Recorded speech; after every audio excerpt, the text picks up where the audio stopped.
যাক, অবশেষে মহারানীর ঘরে আসার সময় হলো। তা কই গেছিলা তুমি? পাশের বাড়ির ভাবির সাথে গল্প করতে গেছিলাম। আর শোনো, এত কিছুর কৈফিয়ত আমি তোমারে দিতে পারবো না। অবশ্যই কৈফিয়ত দিতে হবে, কারণ তুমি আমারটা খাও আমারটা পরো। দেখো, বিয়ের আগেও আমার ওজন ছিল 50 কেজি, বিয়ের 5 বছর পরও আমার ওজন 50 কেজি, তাহলে তোমারটা খাইলাম কোথায়? এই এত রাতে তোমারে কে ফোন দেয়? কারেন্ট মিস্ত্রি বাবুলাল ফোন দিচ্ছে। তোমার চেহারা দেখলেই বলে দিতে পারি বাবুলাল ফোন দিছে নাকি বেবিলাল ফোন দিছে। লাউডে দিয়ে ফোন রিসিভ করো। Hello. Happy birthday Shaon baby. এই তোমার ফোনে সমস্যা নামে কে ফোন দিছে? ফোন লাউড দিয়ে রিসিভ করো তো। আরে রং নাম্বার, বারবার ফোন দিয়ে ডিস্টার্ব করে, তাই সমস্যা দিয়ে সেট করে থুই দিছি। কানারে হাইকোর্ট দেখাও, রং নাম্বার হলে ব্লক করতা, সেভ করতা না, ফোন রিসিভ কর। হ্যালো। জামাই কেমন আছো বাবা তোমরা? বিয়ে করছি ক মাস? 3 মাস। বাচ্চা হয়েছে ক মাস? 3 মাস। 3 মাসে কি বাচ্চা হয়? কার বাচ্চা লইয়া আইছো? তুমি এসব কি বলতেছো? তো বুঝা গেছে, এখন কি বলি? কিসে মিনমিন করে কি খাও? না না, কিছু বলছি না। তোমার কি কি হয়েছে আমাকে বলো তো। আমি সব যাই না গেছি। আমি এতদিন বোকা ছিলাম, এখন বুদ্ধিমান হয়েছি। মানে কি? 3 মাসে বাচ্চা হয় না, বাচ্চা হয় 9 মাসে। আরে আমিও তো বলি 9 মাসেই বাচ্চা হয়, তো বাচ্চা তো 9 মাসেই হয়েছে। কেমনে? তুমি বিয়ে করছো কয় মাস? 3 মাস। আমি বিয়ে করছি কয় মাস? 3 মাস। বাচ্চা আমার পেটে ছিল কয় মাস? 3 মাস। তো তুমি বিয়ে করছো 3 মাস, আমি বিয়ে করছি 3 মাস। 3 এ 3 এ 6, আর আমার পেটে ছিল 3 মাস। তো 6 এ 3 এ 9, তো 9 মাসই তো বাচ্চা হয়েছে। দাঁড়া দাঁড়া, আমি সব করি। আমার 3 মাস। এই যে তোমার 3, তোমার 3 আমার 3 মাস, এই যে 6। বাচ্চা পেটে ছিল 3 মাস। এই যে এই যে 3 মাস। 9 মাস। হ্যাঁ। তো 9 মাস তো ঠিকই আছে। তো বাচ্চা তো 9 মাসই হয়, আমি তো বলি ঠিক আছে। এই নাও পাতা খাও। পাতা খাবো কেন? আমি কি ছাগল নাকি? আরে এই পাতা খাইলে বুদ্ধি বাড়ে। এই পাতা খেলে যে বুদ্ধি বাড়ে তার একটা প্রমাণ দেখাও। বলো তো 1 কেজি চিনিতে কয়টা দানা থাকে? 1 কেজি চিনিতে না পারি না। এবার একটা পাতা খাও।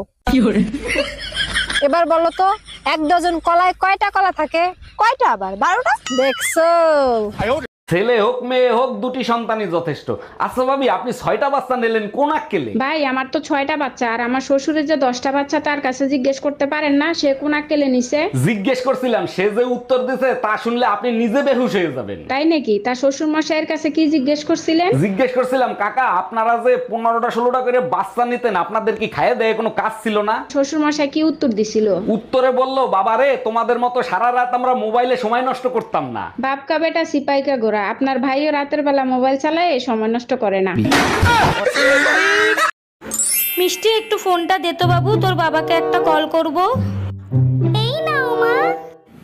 হ্যালো বেবি, তুমি আমার জন্য একটা লিপস্টিক, একটা কাজল আর একটা ফেস পাউডার নিয়ে। একটা বলদা সুদা জামাইয়ের সাথে বিয়ে দিয়েছে, মা ইজ্জত সব ধুলোর সাথে মিশে গেল। আরে ভাবি কি হয়েছে? ভাইরে বকাজকি করতেছেন কেন? কি করছে ভাই? অরুণ ভাই আর বলেন না, আপনার ভাইরে নিয়ে বিয়েতে গেছিলাম, আপনার ভাইরের দায়িত্ব দিছে বাইরের লোক জানি খাবার খাইতে না পারে। এটা তো খুব ভালো দায়িত্ব পাইছে, কোনো ঝামেলা করছে নাকি? দামরা হালার পোহালায় জামাইরে জিজ্ঞেস করে আপনি কোন পক্ষ থেকে আইছেন।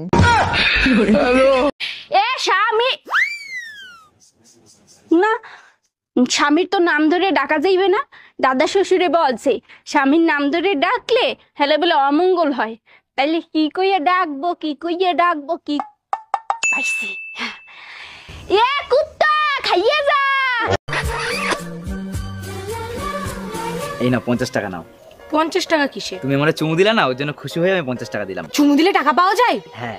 ই শিবুদার তো আমি অনেকগুলো চুমু দিয়েছি, তাহলে শিবুদার কাছে আমি অনেকগুলো টাকা পাবো। যাই নিয়ে আসি। বৌমা, ভাসুর হয়ে আমি একটা কথা বলছি, কিছু মনে করনি। তোমার যা যতদিন না বাপের বাড়ি থেকে আসছে ততদিন একটু ঘুম থেকে উঠে তাড়াতাড়ি বাসি কাজগুলো করবে। বৌমা হয়ে তাহলে আমিও একটা কথা বলি। বলো। তোমার ভাইকে বলবে রাতে যেন আমাকে তাড়াতাড়ি ঘুমোতে দেয়।